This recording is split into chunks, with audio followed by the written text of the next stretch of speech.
Hello everyone, welcome to the new lecture of Basics of Civil and Mechanical Engineering. As you all know that we are studying the first unit, and in previous lecture we have covered this topic, fundamental of building materials, okay, in which we saw different types of building materials, okay. We have covered that topic. So the last topic of first unit, that is basics of construction management and contract management, okay. So we will study about this topic. Okay, we will try to cover and finish this topic in this lecture. Okay, so let's see what are the important terms and topics in this particular basics of construction management topic. Okay, so let's start. So see, this is the syllabus of this last topic, basics of construction management and contract management, in which you have to study temporary structures in construction, method of construction, various types of structure, major construction equipments, then automation and robotics in construction, then what is modern project management system. After that, the last thing is importance of contract management. ये जो है unit 1 का last topic है और हम इन सारे topics को आज कवर करने की कोशिश करेंगे, ठीक है। चलिए शुरू करते हैं basics of construction management and contract management, जिसमें हम सबसे पहले देखेंगे टेम्पररी स्ट्रक्चर इन कंस्ट्रक्शन, कि कंस्ट्रक्शन में टेम्पररी स्ट्रक्चर क्या होता है, ठीक है, इसे हम देखते हैं। चलिए सबसे पहले हम देखेंगे कि टेम्पररी स्ट्रक्चर्स इन कंस्ट्रक्शन क्या है, ठीक है। इसकी आप डेफिनेशन की तरफ अगर आप देखेंगे, any structure that is not attached to a permanent foundation, okay, any structure that is not attached to a permanent foundation, ऐसा स्ट्रक्चर जिसका परमानेंट फाउंडेशन नहीं होगा, वो भी एक तरह का टेम्पररी स्ट्रक्चर, ठीक है। उसके बाद a structure which is permitted within a land use district without any foundation or footing and which is removed when the designated time period, activity or use of which the temporary structure was erected has ceased. Simple इसका meaning है, आपने कोई temporary structure बना दिए, कहीं पर कोई tin का शेड बना दिए, ठीक है ना, कहीं पर एक कंस्ट्रक्शन चल रहा है, आपने, आप हमेशा देखते होंगे जब कंस्ट्रक्शन होता रहता है, ठीक है, तो उसके बाजू में छोटे छोटे से कुछ टीन के शेड बना दिए थे, टेम्पररी स्ट्रक्चर बन जाते हैं, और जब उसका काम हो जाता है तो उसे हम रिमूव कर देते हैं। तो ये भी एक तरह का टेम्पररी स्ट्रक्चर है, ठीक है, जिसका परमानेंट फाउंडेशन नहीं है, जो कि ज़्यादा टाइम तक नहीं रहने वाला है, वो एक उसके डेजिग्नेटेड टाइम पीरियड तक ही रहेगा, ठीक है। चलिए आगे देखते हैं कैसे होते हैं ये स्ट्रक्चर्स। टेम्पररी स्ट्रक्चर में ये आता है स्कैफोल्डिंग, ठीक है ना। जो आप टेम्पररी स्ट्रक्चर पढ़ने वाले हो वो एक्चुअल कंस्ट्रक्शन के बाजू में ही होगा जनरल, जैसे कि स्कैफोल्डिंग एक तरह का temporary structure. Scaffolding is also called as staging is a temporary structure used to support people and material in the construction or repair of building and other structure. इसका मैं आपको सिंपल बताता हूँ, देखिए ये होता है स्कैफोल्डिंग। आपने हमेशा देखे होंगे जब बाजू में कोई यहाँ पे वॉल है, सपोज जैसे कि ये वॉल है ना, ये वॉल दिख रही है आपको, तो ये जो स्ट्रक्चर पूरा दिख रहा है, इसके ऊपर कोई भी लेबर खड़े होकर यहाँ पे पेंटिंग कर सकता है या फिर इस वॉल पे प्लास्टरिंग कर सकता है। तो ये क्या है, देखिए स्टेज बना है यहाँ पे, इसलिए इसको स्टेजिंग बोलते हैं। क्या होगा यहाँ पर, मजदूर या फिर जो भी लेबर है वो यहाँ पे इस पे चढ़ के वॉल के ऊपर एक पर्टिकुलर हाइट पे काम कर सकता है। वो ज़मीन से हम इस पे, अगर हम यहाँ खड़े हैं ग्राउंड पे, तो हम इतने ऊपर तक नहीं कर सकते, we can not reach from this ground, so that's why we have to make this stages. इस तरीके के स्टेजेस बनते हैं, इस पूरा स्ट्रक्चर को बोलते हैं स्कैफ फोल्डिंग, ठीक है, स्कैफ फोल्डिंग होती है। यहाँ पे हम खड़े होकर काम कर सकते हैं, फिर इस स्टेज पे थोड़ा और ऊपर जाके यहाँ पे काम कर सकते हैं, थोड़ा और ऊपर जाके काम कर सकते हैं। ये जो है ये वर्किंग प्लेटफॉर्म है, ठीक है, वर्किंग प्लेटफॉर्म, ठीक है, तो इसे बोलते हैं स्कैफ फोल्डिंग। अब स्कैफ फोल्डिंग कितने टाइप की देखिए, सिंगल होती है, double scaffolding, cantilever, trestle, suspended, steel, patented, ये इतने टाइप की स्कैफ फोल्डिंग है। लेकिन हम देखेंगे जो जनरल स्कैफ फोल्डिंग यूज होती है वो देखेंगे। देखिए यहाँ पे सिंगल है, यहाँ पे देखिए सिंगल स्कैफोल्डिंग है, यहाँ पे कोई डबल, यहाँ पे कोई ऐसा आपको दिख नहीं रहा है। जैसे कि डबल स्कैफोल्डिंग में आप देखोगे यहाँ पे भी इस तरीके से लेजर और स्टैंडर्ड यूज किए, दोनों साइड से पूरी तरीके से एक स्ट्रॉन्ग होता है। सिंगल स्कैफोल्डिंग कम हाइट तक की होती है, डबल स्कैफोल्डिंग अगर और ऊपर तक ज़्यादा बड़ी हाइट है तो हम डबल स्कैफोल्डिंग यूज़ करते हैं। उसके अलावा देखिए ट्रेस्टल स्कैफोल्डिंग इस तरीके से मूवेबल होती है, ये देखिए दोनों ही मूवेबल है, व्हील लगे हुए, इस तरीके से भी होती है, कई दफ़ा ये नॉर्मल भी होती है, जैसे कि आपको एक कैंटिलीवर स्कैप होल्डिंग दिख रही है, ठीक है, एक नॉर्मल भी होती है। तो इसमें कोई जो लेबर है वो एक पर्टिकुलर हाइट पे काम कर सकते हैं, यही इसका मेन है।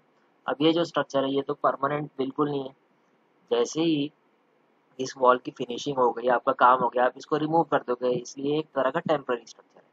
इसमें जो वर्टिकल जो आपको दिख रहे हैं, ये जो रॉड्स वर्टिकल, अब ये होता कौन सा, ये स्टील भी होता है और ये वुडन का भी होता है, जनरली वुड का ज़्यादा होता है, ठीक है।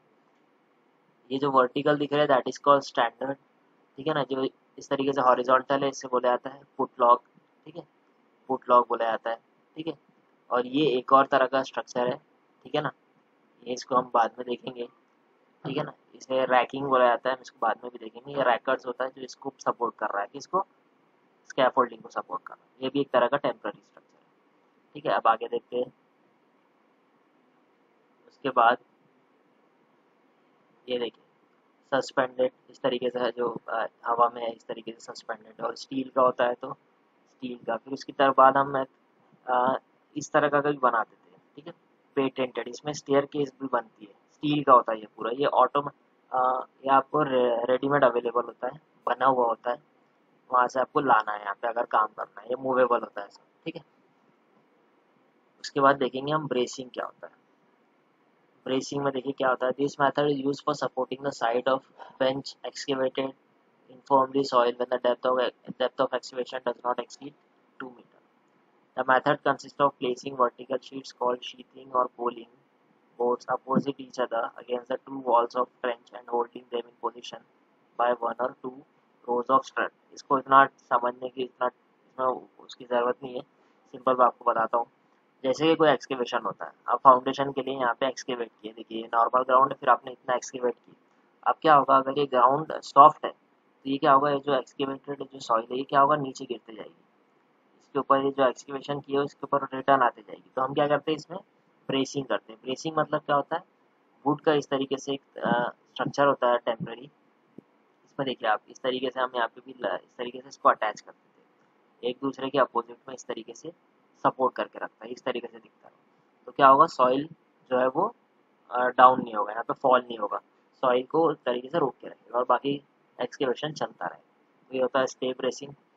उसके अलावा बॉक्स शूटिंग में आपको सिंपल बता देता हूँ, इतना इसको देखने की ज़रूरत नहीं है। बॉक्स शूटिंग में क्या होता है, इस तरीके से पूरा बॉक्स होता है। अब देखिए स्टे ब्रेसिंग में क्या था, सिंपल थोड़ा थोड़ा डिस्टेंस पे हमने ये स्ट्रक्चर को स्ट्रट को लगाए थे, स्ट्रट होता है ये, ठीक है, हॉरिजॉन्टल मेंबर, थोड़ा थोड़ा डिस्टेंस पे। लेकिन बॉक्स शूटिंग में क्या हुआ, पूरा एक बॉक्स लगा दिया हमने, पूरा एक बॉक्स ही लगा दिया।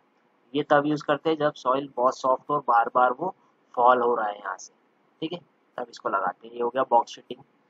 नेक्स्ट है वर्टिकल शूटिंग। इतना डिटेल में जो थ्योरी लिखी है इसको पढ़ने की जरूरत नहीं, सिंपल मैं आपको बताता हूँ। बॉक्स शूटिंग में क्या होता है, जब ये जो डेप्थ है एक्सकेवेशन की 10 मीटर से जब ज़्यादा हो तो हम क्या करेंगे, कैसा बनाएंगे, देखिए इसको। सबसे पहले एक्चुअल डेप्थ, एक्चुअल जो विड्थ है वो इतनी है, आपने इतने के लिए तो सपोर्ट दे दिए, फिर और हाइट है तो क्या करेंगे, हम थोड़ा सा उसको वाइड करेंगे एक्सकेवेशन को और फिर एक्सकेवेट करेंगे और इस तरीके से स्ट्रट लगा देंगे, इसलिए इसको बोला जाता है वर्टिकल शूटिंग। क्योंकि डेप्थ बहुत ज़्यादा है तो इस तरीके से इसको हम अटैच करेंगे, ठीक है, 2 स्टेजेस में करेंगे, इसकी स्टेजेस बढ़ते जाती है। उसके अलावा देखिए रनर शूटिंग, अगर ये एक्सकेवेशन बहुत ही लेंथ वाइज लंबा है, काफ़ी लंबा है, तो इस तरीके से टीन के इस तरीके से शूटिंग लगा देते हैं, ठीक है, इसको बोलते हैं रनर शूटिंग। उसके बाद शीट पाइलिंग होता है। शीट पाइलिंग में देखो क्या होता है, अगर ये देखो यहाँ पे ये इस तरीके से एक्स अर्थ है, ठीक है ना, अब ये इधर डाउन ना हो जाए, सपोज यहाँ पे कोई कंस्ट्रक्शन, कोई ब्रिज का काम चल रहा है, ब्रिज का फाउंडेशन बन रहा है, या कोई सपोज यहाँ पे कोई रिवर फ्लो हो रही है, तो ये जो साइड का जो अर्थ है इसको रोकने के लिए, रिटेन करने के लिए शीट पाइल का यूज़ करेंगे। इस तरीके से टीन का होता है, देखिए स्टील का टीन का होता है, शीट पाइलिंग बोलते हैं इसको, शीट पाइलिंग। शीट्स दिख रही है ना, इसलिए इसको बोलते हैं शीट पाइलिंग। देखिए यहाँ पे इसको क्यों हम लगाते हैं, देखिए जब देखिए यहाँ पे soil to be excavated is very soft और लूज, अगर सॉइल बहुत सॉफ्ट या लूज है तो बार बार ये डाउन हो सकता है, गिर सकता है, फॉल हो सकता है। डेप्थ ऑफ एक्सकेवेशन बहुत ज़्यादा बड़ी है, बहुत ज़्यादा गहरा है या लार्ज है। Width of trench is also large, देखिए यहाँ पे ट्रेंच की विड्थ भी बहुत बड़ी है। यहाँ पे अगर सब सॉइल है नीचे, देयर इज सब soil, sheet piles are designed to resist lateral earth pressure. These are driven in the ground by mechanical means pile drilling equipment. They can be used for excavating to a very large depth. Sheet pile जो है वो lateral अर्थ, ये जो vertical direction में, इस direction में laterally जो है वो प्रेशर आ रहा है अर्थ का, तो उसके लिए परफेक्ट शीट पाइल यूज करना। ठीक है, तो ये था शीट पाइल। अब आगे देखते हैं शोरिंग। शोरिंग में आपको बताता हूँ, शोरिंग जब मैंने आपको बता दिया था वैसे। Shoring is the construction of a temporary structure to support temporary unsafe structure. नहीं कि टेम्पररी स्ट्रक्चर, शोरिंग भी एक टेम्पररी स्ट्रक्चर है, और वो क्यों यूज करते हैं, एक और टेम्पररी स्ट्रक्चर को सपोर्ट करने के लिए। जैसे कि एग्जांपल आपने देखे जब ये क्या था, ये जो था हमने देखे थे जब, जैसे कि आपको बेस्ट एग्जांपल यहाँ से दिख जाएगा। जैसे कि ये देखिए, ये क्या था, स्कैप होल्डिंग। स्कैप होल्डिंग को सपोर्ट कर रहा है शोरिंग, जो होता है रैकिंग या शोरिंग। ठीक है, ये जो एक और स्ट्रक्चर है जो इस टेम्पररी स्ट्रक्चर को सपोर्ट कर रहा है, that is called as shoring. ठीक है, अब यहाँ पे देखेंगे आप, ये देखिए यहाँ पे ये एक और स्ट्रक्चर है, उसको सपोर्ट कर रहा है शोरिंग। ठीक है, ये देखिए यहाँ पे दो वॉल्स है। सपोज ये वॉल जो है वो सपोज टेम्पररी वॉल्स है, या वॉल खराब हो चुकी है, गिरने वाली है, टूटने वाली है, तो इस तरीके से उसको सपोर्ट करती है शोरिंग। उसमें रैकिंग होता है, जो इंक्लाइन मेंबर है इसे रैकिंग भी बोलते हैं। ठीक है, अब देखते हैं हम construction method for various type of structure. Construction के मैथड्स क्या होते हैं। सबसे पहला जो कंस्ट्रक्शन होता है वो होता है वॉल बियरिंग स्ट्रक्चर। मैं आपको सिंपल बताता हूँ इसमें क्या होता है। वॉल बियरिंग स्ट्रक्चर में सिर्फ और सिर्फ वॉल्स होती है। ठीक है, देखिए इस तरीके से सिर्फ वॉल्स होती है, स्लैब होता है, वॉल्स होती है, स्लैब होता है। इसमें बीम और कॉलम नहीं होता है। ठीक है, जिसे हम वॉल बेयरिंग बोलते हैं। ठीक है, इन वॉल बेयरिंग, इसे हम लोड बेयरिंग भी बोल सकते हैं। ठीक है, इन वॉल और load bearing structure all load of roof and structure is carried by wall down to its foundation. यानी कि क्या होता है, देखो जैसे कि छत है, छत जो है पूरा लोड डालेगी इस वॉल पर, वॉल डालेगी फिर इस नीचे वाली छत पर, फिर वो डालेगी वॉल पर, और अल्टीमेटली वो फाउंडेशन में जाएगा। याद रखेंगे, वॉल बेयरिंग या लोड बेयरिंग स्ट्रक्चर में कॉलम या बीम्स नहीं हो, हमेशा याद रखेंगे कॉलम या बीम नहीं हो। This type of construction may not use supporting column और वुड पिलर्स। जैसे कि यहाँ पे लिखा है, कोई भी तरह का कॉलम या बीम नहीं होगा, that is called as wall bearing structure या load bearing structure. The size of wall needs to be bigger to carry all loads. अब यहाँ पे सिर्फ वॉल अगर यूज करें तो वॉल का जो साइज है वो काफी बड़ा होगा, जैसे कि 9 इंचेस की वॉल इसमें जनरली यूज होती है। Further there is a limitation to construction long wall at a stretch. इसमें लंबी वॉल्स नहीं बनाना है। उसी तरीके से इसकी जो स्टोरी नंबर ऑफ फ्लोर्स है वो एक या दो फ्लोर होना चाहिए। This is economical then RCC structure और स्टील फ्रेम स्ट्रक्चर। इकोनॉमिकल ज़रूर है लेकिन स्ट्रेंथ इसकी बिल्कुल नहीं है। ठीक है, तो इसकी जो फ्लोर है एक या दो फ्लोर से ज़्यादा नहीं होंगे, क्योंकि वो लोड उतने बियर अच्छे से नहीं कर पाएगा। ठीक है, जितनी बड़ी बड़ी बिल्डिंग हम हाई राइज बिल्डिंग इसमें नहीं बना सकते। उसके बाद जो आजकल सबसे ज़्यादा कॉमन यूज होता है हर जगह, that is RCC, reinforce cement concrete. इससे बेटर वर्ड इसका है फ्रेम स्ट्रक्चर। फ्रेम स्ट्रक्चर याद रखेंगे, फ्रेम स्ट्रक्चर। फ्रेम इसलिए बोल रहे हैं, देखिए इस तरीके से फ्रेम्स बनते हैं। आप हमेशा देखते हैं सबसे पहले क्या होता है, फाउंडेशन बनेगा, फाउंडेशन के बाद कॉलम, कॉलम के बाद ये बीम, फिर इसके बाद इसके ऊपर स्लैब आएगा। ठीक है, तो इसमें क्या होता है फ्रेम्स बनते आते हैं, फ्रेम्स। उसके बाद बीच में वॉल बनती है, तो इसलिए बोला जाता है फ्रेम स्ट्रक्चर। इसमें बीम कॉलम यूज किए जाते हैं। ठीक है, इसमें बीम और कॉलम यूज किए जाते हैं।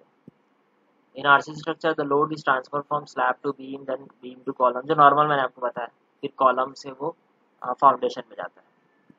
सीमेंट कंक्रीट जो है वो कॉम्प्रेसिव, जैसे आपको पता है कंक्रीट कॉम्प्रेसिव स्ट्रेंथ में ज़्यादा स्ट्रॉन्ग है, और स्टील जो है वो टेंशन में। इसलिए ये जो स्ट्रक्चर है ये काफ़ी स्ट्रेंथ इसकी ज़्यादा होती है। उसके बाद एक प्री इंजीनियरिंग स्ट्रक्चर होता है। इसमें क्या होता है, जैसे कि आपको शेड दिख रहा है, इसमें सारी चीज़ें पहले से बनाई गई होती है, पहले से बनाई गई होती है, बस उसको ला के यहाँ पे हम इंस्टॉल करते हैं। जैसे कि हमने इसके पहले जो हमने एक टॉपिक देखे थे, 3D प्रिंटिंग वाला टॉपिक देखे थे, उसमें भी हमने देखे थे कि एक रोबोट जो है वो पूरी मशीनों के जरिए पूरे इसको अटैच करते हैं। जैसे कि ये देखिए आप, ये पूरा टीन का शेड हो या जो भी चीज़ है, सारी चीज़ें प्री इंजीनियर्ड है, पहले ही बन चुकी है, उसको लाके बस यहाँ पे फिक्स करना है। ये भी आजकल काफ़ी कॉमन हो गया है। ब्रिजेस में आप देखते हैं बड़े बड़े जो बीम्स है वो ट्रक से आ रहे हैं, फिर ट्रक से आने के बाद उसको अटैच किया जाता है, इंस्टॉल किया जाता है। ठीक है, उसी तरीके से वो भी एक प्री इंजीनियरिंग स्ट्रक्चर है। देखिए यहाँ पे PEB is designed or manufactured to be fabricated using a predetermined inventory of raw material manufacturing method that can efficiently satisfy a wide range of structure and aesthetic design requirement। इसमें वही है, ठीक है, बाकी चीज़ें वही लिखा है इसमें कि पहले से बन के वहाँ पे साइड पे आती है। After that we will see the major construction equipment. बड़े बड़े कंस्ट्रक्शन इक्विपमेंट आपने देखे हैं, हमें बस मैं आपको जस्ट रिमाइंड कराऊंगा कि वो इक्विपमेंट क्या क्या है, ठीक है।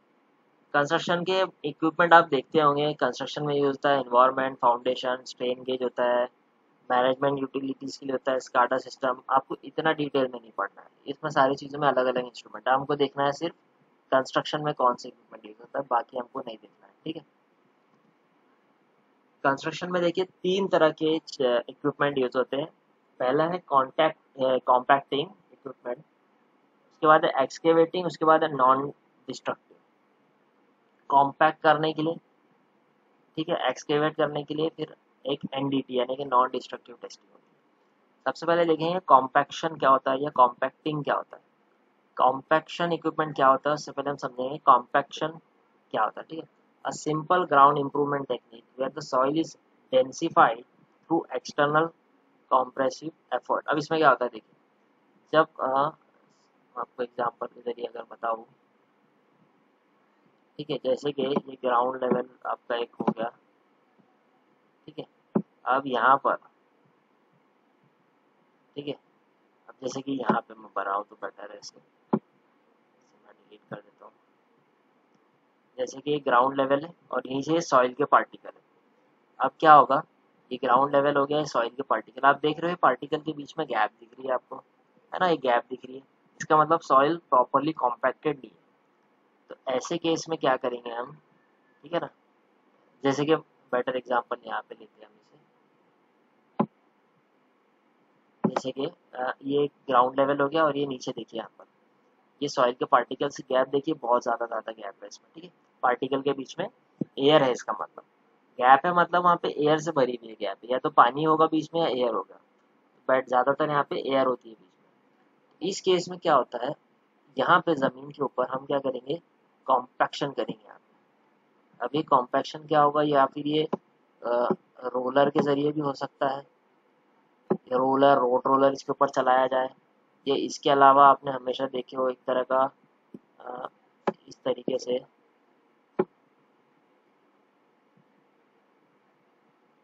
एक सेकंड, रोलर चलाया जाता है या फिर इस तरीके से इसके ऊपर इम्पैक्ट किया जाता है ना, आपको याद होगा एक तरीके के इम्पैक्ट फोर्स किया जाता है ऊपर से, इसको प्रेशर के ज़रिए हैमरिंग की जाती है। इसको हैमरिंग करने के बाद क्या होगा, ये जो पार्टिकल्स इसकी गैप कम होती जाएगी और पार्टिकल एक दूसरे से क्लोज आ जाएंगे। अब ये जो फोर्स अप्लाई कर रहे हैं हम ऊपर से, इसे बोला जाता है कॉम्पैक्टिव फोर्स।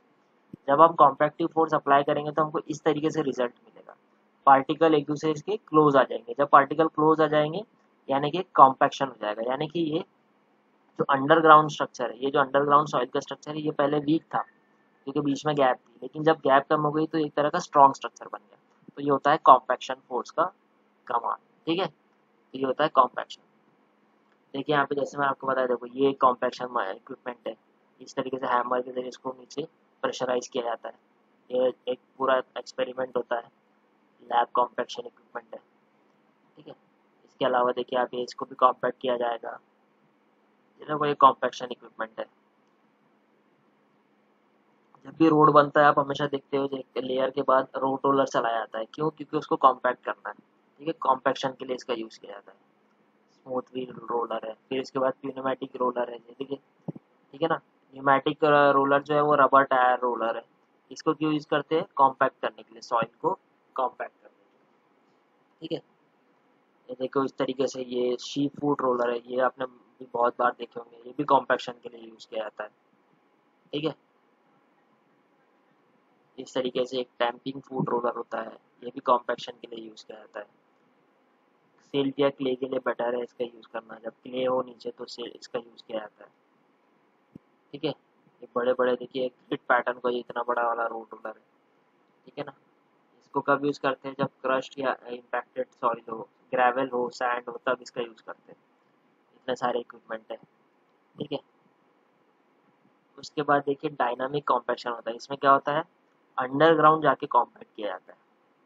जैसे कि इसको वाइब्रो फ्लोटेशन टेक्निक बोलते हैं। अंडरग्राउंड जाने के बाद अंदर तक के इसको घुमाया जाएगा और ये अंडरग्राउंड जाने के बाद इसके कॉम्पैक्ट किया जाएगा। ठीक है, तो देखिए इस तरीके से वाइब्रो फ्लोट होता है, ये फ्लोट होता है अंडरग्राउंड जाके और अंदर से जाके कॉम्पैक्ट करता है, specially for granular soil. Granular soil मतलब सैंड। उसके बाद हम देखेंगे कि एक्सकेवेशन इक्विपमेंट। एक्सकेवेशन का मतलब होता है जो ज़मीन में जो हम खुदाई करते हैं, ठीक है ना, जो सॉइल को एक्सकेवेट करते हैं, खुदाई करने के बाद जो सॉइल निकलता है, फाउंडेशन के लिए हो सकता है, रोड के लिए, हर तरीके से एक्सकेवेशन करना ज़रूरी होता है। तो इसमें हम यूज़ करते हैं एक्सकेवेटर की machine, excavator machine. An excavator is a power driven machine mostly used in earth moving operation. Earth moving या अर्थ एक्सकेवेशन एक ही होगा। आपको एक्सकेवेट करने के बाद उसके अर्थ को एक जगह से दूसरी जगह तो ट्रांसफर करोगे तो अर्थ मूविंग हो गया। ठीक है, इसमें देखो मैं हम स्पीड से देख लेते हैं। अलग अलग टाइप के इक्विपमेंट होते हैं, जैसे कि ये बैक हो बोलते हैं इसे, आगे से भी एक्सकेवेट करेगा पीछे से भी। ठीक है ना, तो ये देखिए बड़ा वाला एक्सकेवेटर है। बैक हो आर यूज सरफेस और sub surface excavation of soils ledges। Backhoe use to dig below the surface such as trenches, building, footing, foundation सबके लिए यूज करते हैं।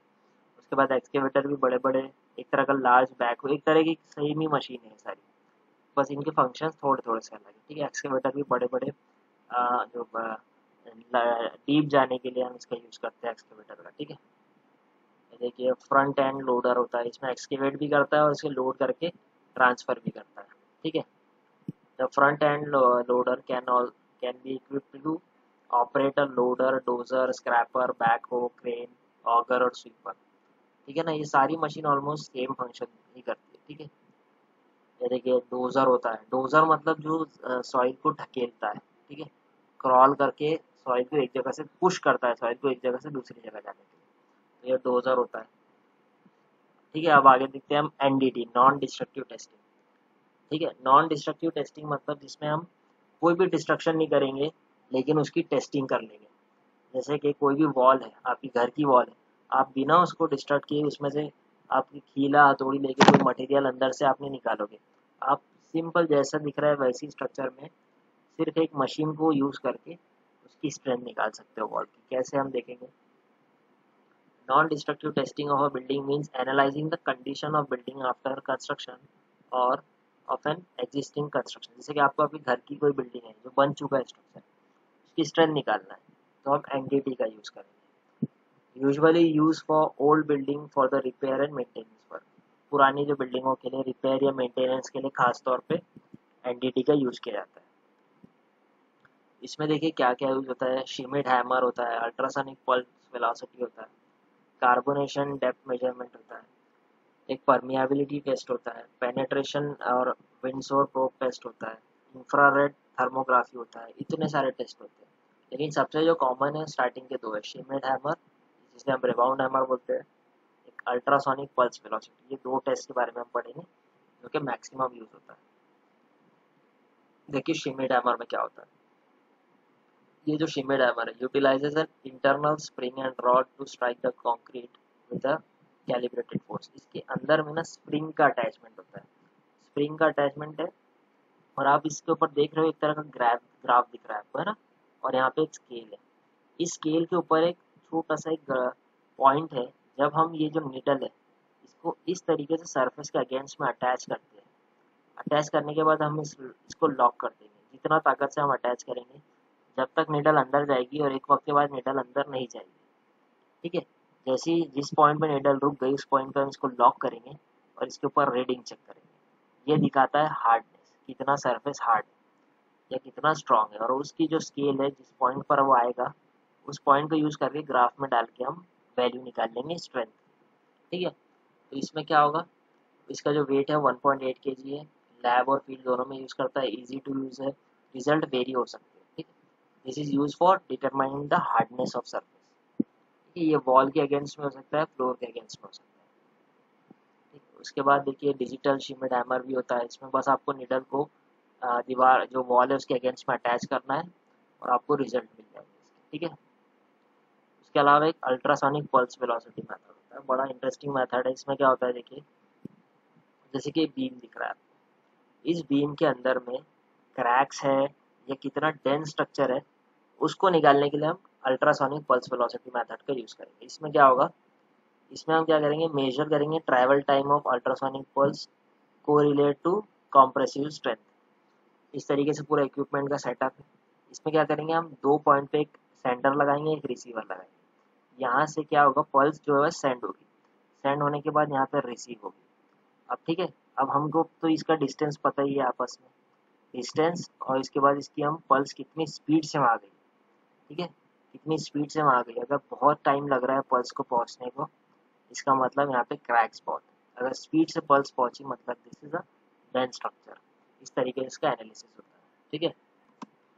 ये देखिए इसका क्या यूज़ करते हैं हम, देखिए यहाँ पे यूनिफॉर्मिटी ऑफ कॉन्क्रीट निकाला जाता है, ठीक है ना, properties of concrete, correlation of pulse velocity and strength as a measure of concrete, modulus of elasticity या डायनामिक पॉइजन्स रेशियो निकालने के लिए यूज़ करते हैं। इसका अटैचमेंट देखिए इस तरीके से डायरेक्ट होता है, यहाँ से सेंड किया, यहाँ से रिसीव किया, यहाँ से सेंड किए, ट्रांसमिट किया, यहाँ से रिसीव किए। इसे सेमी डायरेक्ट बोलते हैं। फिर ये इनडायरेक्ट है, डायरेक्ट, सेमी डायरेक्ट, इनडायरेक्ट, ठीक है।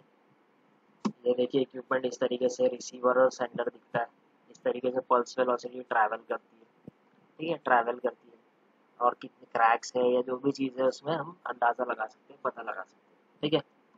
उसके बाद automation and robotics in construction, ठीक है, ठीक है। इसमें हम देखेंगे कि ऑटोमेटिक हम कितना काम करा सकते हैं रोबोट्स के ज़रिए या मशीनों के ज़रिए, ठीक है।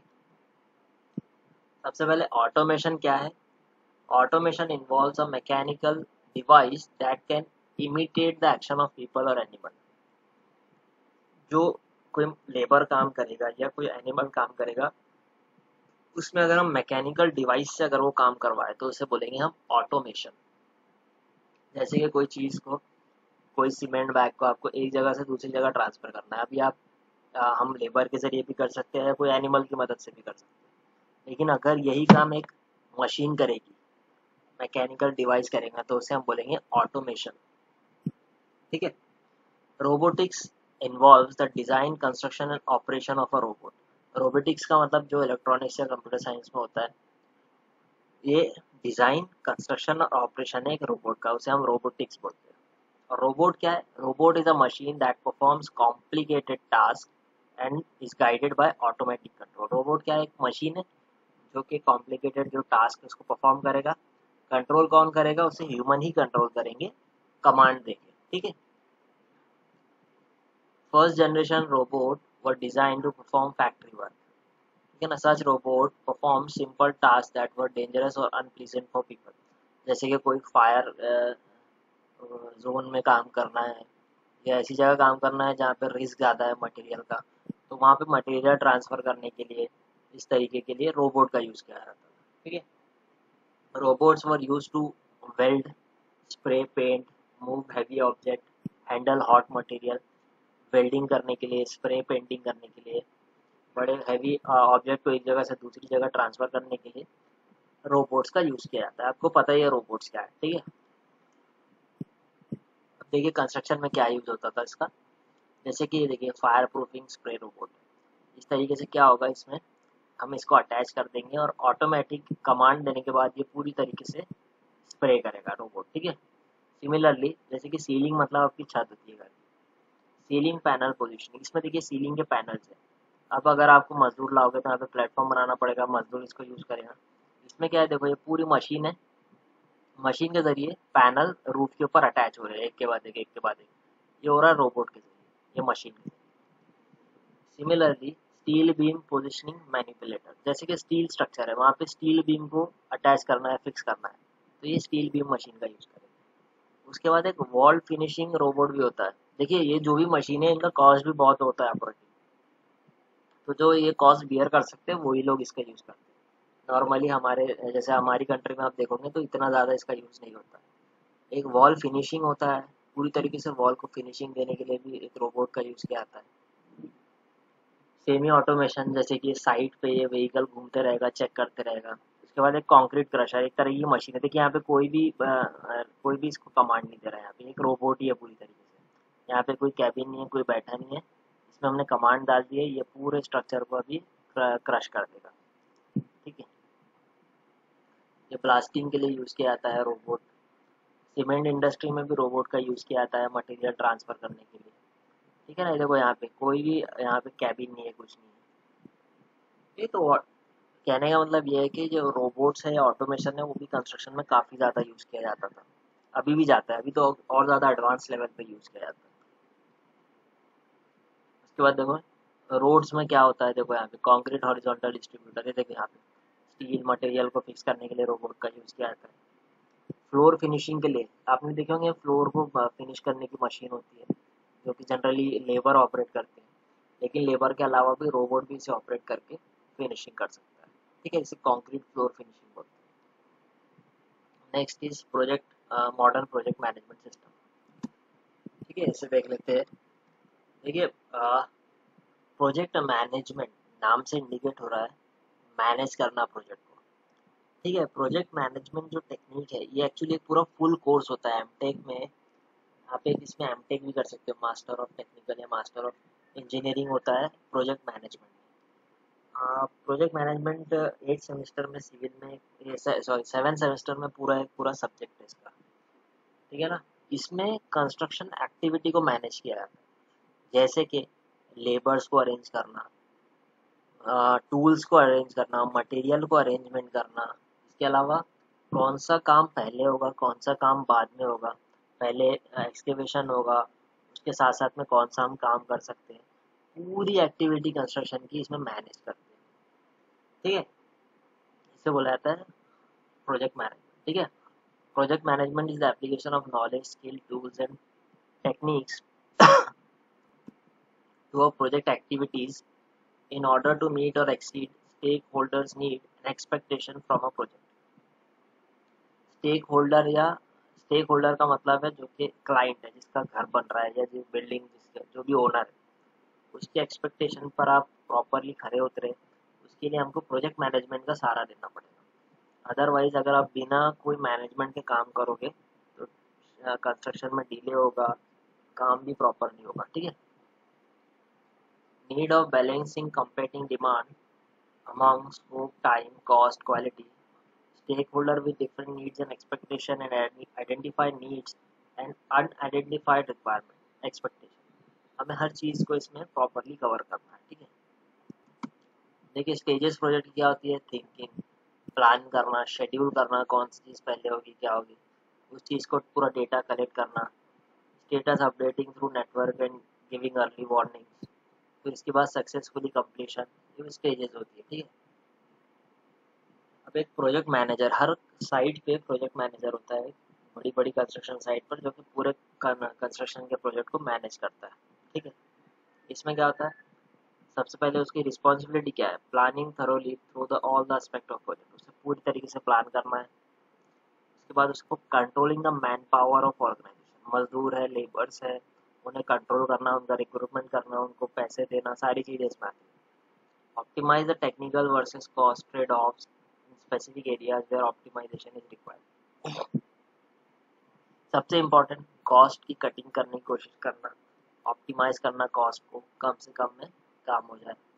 Monitor performance, cost and efficiency of all element of project, पूरी तरीके से नज़र रखता है वो परफॉर्मेंस, कॉस्ट, एफिशिएंसी पर।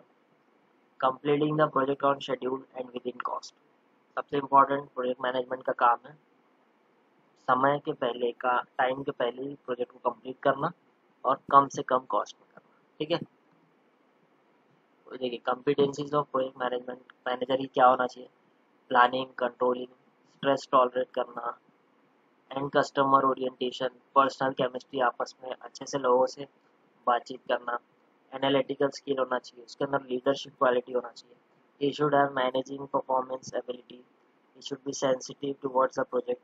ठीक है, ये सारी उसकी कॉम्पिटेंसीज होना चाहिए।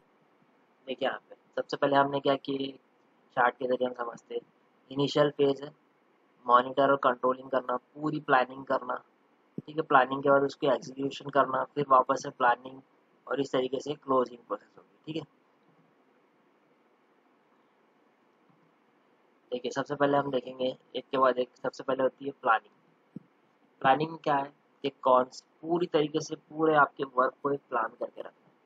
हो सकता है कुछ चीज़ें प्लान के हिसाब से ना जाए और आपको देखना है कि 90% के ऊपर चीज़ें प्लानिंग के हिसाब से ही जाए, ठीक है ना। प्लानिंग क्या है? Most important phase of the project management.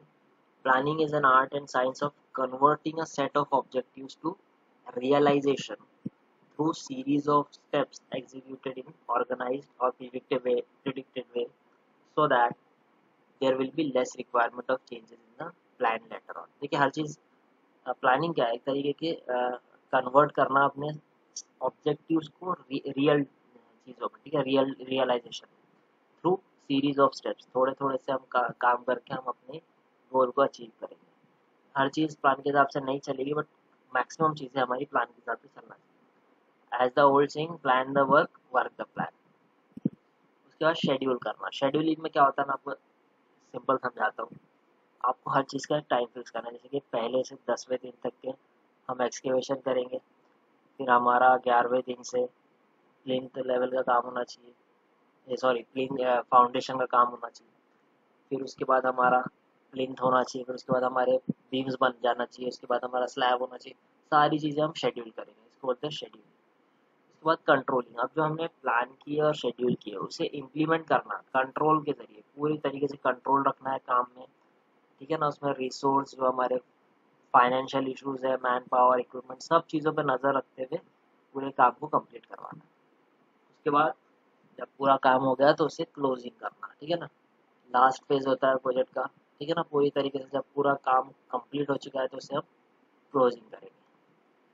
उसके बाद हम देखेंगे कि कॉन्ट्रैक्ट क्या होता है। कॉन्ट्रैक्ट्स मैनेजर, आप हमेशा देखते होंगे कॉन्ट्रैक्ट, से कॉन्ट्रैक्ट मिला, उसे ये कॉन्ट्रैक्ट मिला, तो ये होता है कॉन्ट्रैक्ट। क्या होता है, आप देखते हैं। An agreement enforceable by law is a contract, ठीक है ना। एक एग्रीमेंट है दो पार्टियों के बीच में, ठीक है ना। जो कॉन्ट्रैक्टर है जो टेंडर फिल कर रहा है, और दूसरा वो जिसका जो ओनर है, ठीक है। A contract comes into existence only when all the terms and conditions have been finalized, ठीक है। बहुत सारे अलग अलग किस्म के कॉन्ट्रैक्ट्स होते हैं, आप देखते होंगे पेपर्स में ऐड आती है, इसका कॉन्ट्रैक्ट निकला, उसका कॉन्ट्रैक्ट निकला। हर तरीके से हर फील्ड में कॉन्ट्रैक्ट्स अलग अलग है, ठीक है। इसमें देखिए बहुत सारे होते हैं, जैसे कि lump sum contract, cost plus fix fee, cost plus big fee contract, guarantee maximum contract, negotiated contract, unit price contract, design build, turn key contract. बहुत अलग अलग बहुत सारे कॉन्ट्रैक्ट, ठीक है, टाइप्स है इसके। शॉर्ट में देख लेते हैं सबको। लमसम कॉन्ट्रैक्ट में क्या होता है, सबसे पुराना मेथड है। इसमें फाइनल वैल्यू जो है वो कोट करता है कॉन्ट्रैक्टर अपनी ड्राइंग्स या स्पेसिफिक। जैसे कोई बिल्डिंग का कंस्ट्रक्शन है तो उसकी पूरी ड्राइंग्स बना के वो एक फाइनल पूरे काम की एक स्टिपुलेटेड अमाउंट है उसको कोट करता है। लमसम अमाउंट वो कोट करता है। जैसे कि किसी काम की 3 लाख रुपए का अमाउंट है तो कॉन्ट्रैक्टर अपना उसी काम को 270 280 में कोट कर देगा अमाउंट, कि मैं इतने में काम कर सकता हूँ। इसे बोलते हैं लमसम कॉन्ट्रैक्ट, पूरा अमाउंट, ठीक है ना। उसके बाद एक cost plus fix fee contract. इसमें क्या होता है, all cost of the work according to the specification is reimbursed by the owner और द कॉन्ट्रैक्टर। इसमें क्या है, हर एक चीज़, जैसे कि वॉल का खर्चा कितना आएगा, बीम्स कितने में बन जाएंगे, हर एक स्पेसिफिकेशन हर काम की इसमें कोट की जाती है, ठीक है। सिंपल मैं आपको स्पीड से बताता हूँ सारी चीज़ें। उसके बाद होता है कॉस्ट प्लस बिड फी कॉन्ट्रैक्ट। इसमें क्या होता है, owner invites proposal from qualified contractors in terms of past experience. All cost of the work according to the specification is reimbursed by the owner of the contractor, ठीक है ना। The bid fee is calculated on the basis of project scope। इसमें क्या होता है, सिर्फ experience contractors को ही बुलाया जाता है। इसमें भी सेम चीज़ है, हर एक स्पेसिफिकेशन, हर एक काम का कॉस्ट आपको कोट करना पड़ेगा, ठीक है। उसके बाद एक होता है guarantee maximum contract. The contractor agrees to perform work within a price ceiling, the maximum guarantee price। एक प्राइस फिक्स किया जाता है, मैक्सिमम प्राइस, उसी के अंदर में कॉन्ट्रैक्टर इसमें काम करता है, ठीक है। एक होता है नेगोशिएटेड कॉन्ट्रैक्ट। इसमें नेगोशिएशन का चांसेस है इसमें, ठीक है। इसमें एक फिक्स अमाउंट नहीं है, इसमें नेगोशिएट होता है। The pre selected contractors are invited upon the basis of capability of past experience in the specific area, availability of personnel to accomplish the work in the specified frame, estimate price, proposal method of compensation including amount fee। इसमें क्या होता है, कुछ special या कुछ experience contract, जैसे कोई railways का काम है, रेलवेज का काम एक्सपीरियंस लोग करते हैं। इसमें जो एक्सपीरियंस कॉन्ट्रैक्टर है, जिसके कोई 5 कॉन्ट्रैक्टर्स हमने बुला लिए, उनके साथ इस पर्टिकुलर कॉन्ट्रैक्ट के अमाउंट के ऊपर नेगोशिएशन होता है, कोई एक कमरे में बैठ के, ठीक है। उसके बाद इसे फाइनल किया जाता है। उसके बाद unit price contract based on the estimated quantities of items involve in the work, the cost per unit item given by the contractor and estimated quantities of item are given by the owner. The total cost of work can be calculated only after the completion of work because measurement is made on the basis of actual work. यानी इसमें क्या होता है, हर एक unit का price डालना पड़ता है, हर एक यूनिट का, मेसनरी हो, ठीक है ना, सीलिंग हो, स्लैब हो, सब चीज़ का हमको अमाउंट इसमें पुट करना पड़ता है। उसके बाद एक डिज़ाइन बिल्ड कॉन्ट्रैक्ट होता है। Is a method to deliver a project in which the design and construction service are contracted by a single entity known as design builder or design, ठीक है ना, इसे बिल्ड कॉन्ट्रैक्टर बोला जाता है, ठीक है। Contractor will be responsible for all the work on the project regardless of the nature of the fault, हर चीज़ के लिए इसमें कॉन्ट्रैक्टर जिम्मेदार होता है। एक होता है turn key contract, a type of project that is constructed so that it could be sold to any buyer as a completed product। इसमें क्या होगा, पूरा एक पूरा सपोज फ्लैट स्कीम है, ठीक है ना, एक पूरी फ्लैट स्कीम बन रही है, एक तरह का टर्न की कॉन्ट्रैक्ट है। इसमें डायरेक्ट हम ओनर को की देंगे डायरेक्ट, ठीक है। इसमें क्या होगा, कंस्ट्रक्टेड सो दैट पूरी तरीके से बायर को एक फाइनल हम उसको प्रोजेक्ट दे देंगे इसी का, ठीक है।